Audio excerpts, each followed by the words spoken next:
میری ملت کے نوجوان ساتھیوں اور بزرگوں، آپ حضرات اس بات سے بخوبی واقف ہوں گے کہ 15 اگست 1947 کو ہمارا دیش آزاد ہوا تھا اور اسی آزادی کی خوشی کو منانے کے لیے ہم اور آپ جامع صدیقیہ کے اس وسیع میدان میں جمع ہوئے ہیں۔ اس دیش کو آزاد کروانے کے پیچھے ہمارے اسلاف میں سے بڑی بڑی شخصیات نے اپنی جان کی قربانیاں کا تحفہ پیش کیا تھا، تب جا کے یہ دیش آزاد ہوا تھا۔ لیکن بڑے دکھ کے ساتھ یہ بات کہنی پڑ رہی ہے کہ ہمارے اسلاف کے ساتھ غیروں نے کیا جو کیا، لیکن اپنے بھی یکسر انہیں بھلا بیٹھی ہے۔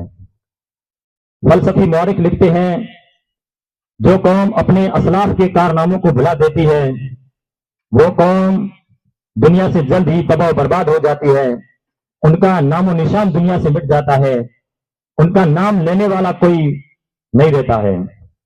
تو میں نے مناسب سمجھا کہ ان شخصیات میں سے ایک شخصیت کا ذکر کرنے جاؤں جن کا نام نامی اسم گرامی سید کفایت اللہ کافی ہے، جو مراد آباد شہر کے رہنے والے تھے اور ان کا آزادی کے اندر عظیم کردار رہا تھا۔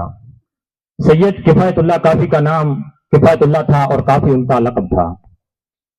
سید کفایت اللہ کافی ایک مرتبہ قلعے کی چھت پر کھڑے ہو کر ایک نظر بھاگتے ہوئے انگریز کو دیکھتے ہیں اور آپ سجدے میں گر جاتے ہیں اور نماز شکرانہ ادا کرتے ہیں، اس لیے کہ پورا مراد آباد شہر انگریزوں سے خالی ہو چکا تھا، انگریزی سامراج شکست کھا چکا تھا اور مراد آباد شہر کے رہنے والے لوگ سید کفایت اللہ کافی کے ارد گرد جمع ہوتے ہیں۔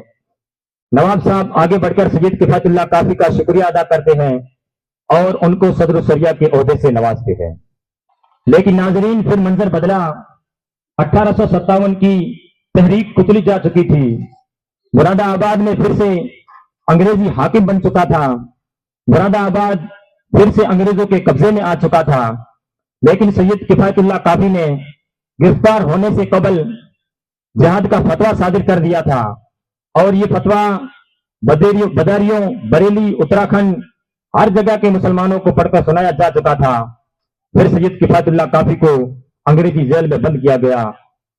ایک دن پہاڑ کی اونٹ پر سورج روپوش ہوا، عین اسی وقت ایک انگریزی افسر سید کفایت اللہ کافی کے پاس آیا اور بولا کہ اب آپ بوڑھے ہو چکے ہو اور آپ کے بڑھاپے کو دیکھ کر میں آپ پر ترس کھانے کو تیار ہوں، اگر آپ موت سے بچنا چاہتے ہو تو اپنے جہاد کا فتویٰ واپس لے لیجئے، ہم آپ کو رہا کر دیں گے۔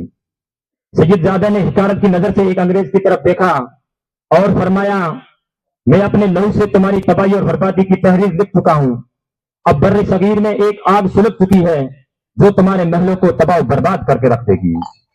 انگریز غصے میں پلٹا۔ چند دن بعد سید کفایت اللہ کافی کے پاس ان کی موت کا پروانہ پڑا جا رہا تھا۔ سید کفایت اللہ کافی کے چہرے پر مسکراہٹ کھل رہی تھی۔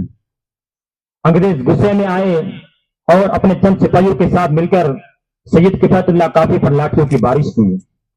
سید کفایت اللہ کافی زخمی ہو کر فرش پر گر پڑے، پھر بھی انگریزوں کو تسلی نہ ہوئی تو انہوں نے استریاں منگوائی اور سید کفایت اللہ کافی کے جسم کو استریوں سے داغا گیا۔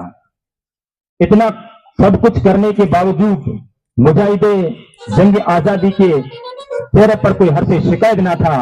پھر انگریزوں نے نمک اور مرچ منگایا اور سید کفایت اللہ کافی کے زخموں میں مرچ اور نمک بھرا گیا، لیکن ناموس رسالت کا برا شعر اسی انداز میں رہا۔ پھر سید کفایت اللہ کافی زخمی تھے، زخمی جسم تڑپ رہا تھا، عین اسی وقت خاتم النبیین صلی اللہ تعالی علیہ وسلم تشریف لاتے ہیں اور فرماتے ہیں کیا بیٹا کافی تم پریشان ہو؟ سید کفایت اللہ کافی نم آنکھوں سے اپنے نانا جان کی خدمت میں عرض کرتے ہیں یا رسول اللہ پہلے پریشان تھا لیکن اب پریشان نہیں ہوں۔ ایک سپاہی انگریزی افسر کے پاس خبر لے کے جاتا ہے کہ سید کفایت اللہ کافی ابھی تک زندہ ہے، تو پھر ایک انگریز اسٹریچر لانے کا حکم دیتا ہے اور سید کفایت اللہ کافی پر ڈالنے کا حکم دیتا ہے۔ پھر اس اسٹریچر کو سید کفایت اللہ کافی پر ڈالا جاتا ہے، پھر بھی سید کفایت اللہ کافی کو کچھ نہیں ہوا۔ پھر انگریز ان کو پھانسی کی گھاٹ کی طرف جانے کے لیے ایک افسر کو بھیجتا ہے کہ ان کو بلا کے لائے، جب وہ انگریز جیل کی طرف جاتا ہے تو ایک دلخراش چیخ نکالتا ہے، جسے سن کر سب انگریز جمع ہو گئے. سب کی آنکھیں پھٹی کی پھٹی رہ چکی تھی، کیونکہ زخموں سے بھرا جسمی زخمی ہونے کے باوجود وہ کھڑے ہیں اور اپنے سر پر امامہ شریف باندھ رہے ہیں. سید کفایت اللہ کافی مقتل کی جانب روانہ ہونے سے قبل اپنے سر پر امامہ باندھتے ہیں اور فخریہ انداز میں مقتل کی طرف روانہ ہوتے ہیں.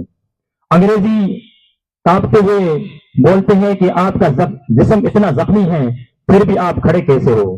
سید کفایت اللہ کافی مسکرا رہے تھے اور ایک نظر آپ نے پھانسی کی گھاٹ کی طرف دیکھا. پھر وہ نعتیہ کلام پڑھنا شروع کیا، جس کی گونج آج بھی تمام پورے عالم میں گونج رہی ہے کہ کوئی گل باقی رہے گا نہ چمن رہ جائے گا، کوئی گل باقی رہے گا نہ چمن رہ جائے گا، پر رسول اللہ کا دین حسن رہ جائے گا. ہم سفیر باغ میں ہے کوئی دن کے چہچہے، بلبلیں اڑ جائے گی سونا چمن رہ جائے گا. جو بھی کہے گا صاحب لو لاکھ پر ہر دم درود، آگ سے محفوظ اس کا تن بدن رہ جائے گا.